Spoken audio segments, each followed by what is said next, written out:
Hey Lisa, how are you? Okay, so let me just tell you a few things. So I have put in here the notes from the doctor visit, which are very positive. Honestly, it's super positive because I was really freaking out, or not freaking out, but I just hope that it's nothing with the rotator cuff, because then it becomes a little bit more complicated. But it doesn't seem that is the case, and in fact, that I sent you on what happens on the pull muscles, it is exactly the same. It is exactly what your doctor was trying to explain you when you mentioned that you're not good with anatomy. And so what happens is that it is really common for people to compensate the lack of maybe knowledge or strength on the pull muscles with, and in females is super common. As females, we are normally weaker upper body than men by nature, but at the same time we're also more stressed than men by nature. And as your doctor explained to you, most of the different aches of our body also are connected with the emotional load that we've been having. In some people it's lower back, in some others it's shoulders and traps. And on females, to just go aligned with what I was trying to say before, by default we tend to have traps overdeveloped over the other muscles because of our nature of being weaker upper body and our nature of being just generally more anxious and stressed, even if you are the calmer of the female versions. So for that reason, there is a lot of issues on females with shoulders because we compensate, whether that is the lack of strength or even the lack of technique knowledge, with the traps wanting to take over. If you actually think of that, the traps is a huge muscle. It goes from here, it connects to the traps, but it also connects at the back, at the rhomboids. So it's a huge muscle compared to the little muscles that we have on the delts, and then more so compared to the little muscles that we have on the on the lats, which are those muscle here, which normally females don't really understand how to connect lats.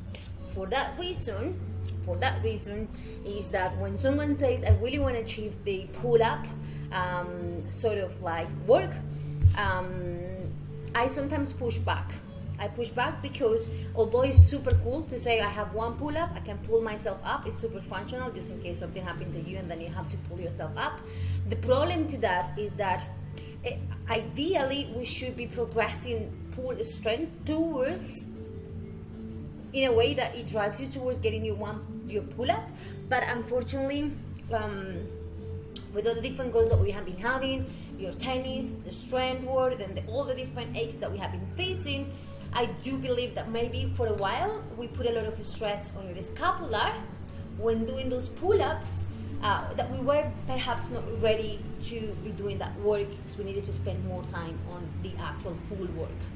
So this was actually something this was one of the things that my coach that I have at the moment changed for me at the beginning when he started teaching me, because he got me transitioning from CrossFit to bodybuilding, which is what I do now. And so I came back with a background of CrossFit where all you want to do is like, I want to do it super strong. And he said it's actually super dangerous to push so much pull-ups because of what I'm explaining to you. So what I think is that because we were compensating so much on wanting to get pull-up and pull-up volume, because I wanted to drive you towards your one pull-up, we might, or I might have just taken away some focus on the pull exercises. And so I want to focus back on that. We're going to continue with the mindset that we have been having, which is controlling load to a moderate place until you find yourself in a better place from stress, from sleep, from recovering from all the different aches that you've been having. So still, I'm going to be programming some pull-up within or pull-up work, scapular pull-ups, stuff like that, but we're going to be pushing less volume and focusing more on technique, but developing pull muscles or pull movements and being super aware. Whether you're doing press movements or you're doing pull movements, the principle is the same. We want to make sure that we first bring shoulder blades down, down and back to your back pocket. So it's not only just down, shoulder blades back and down to your back pockets. So it's not just shoulder blades back, yeah, because many people that shoulder blade back and they do this. So there is all traps.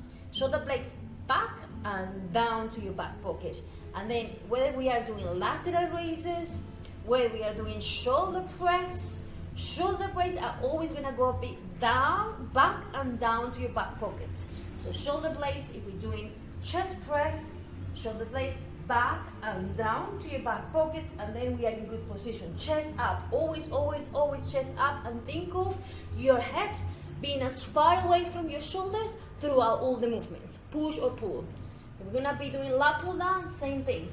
Shoulder blades back and down to your back pockets, chest up, and then we do the pull muscle. Same applies for rowing exercises.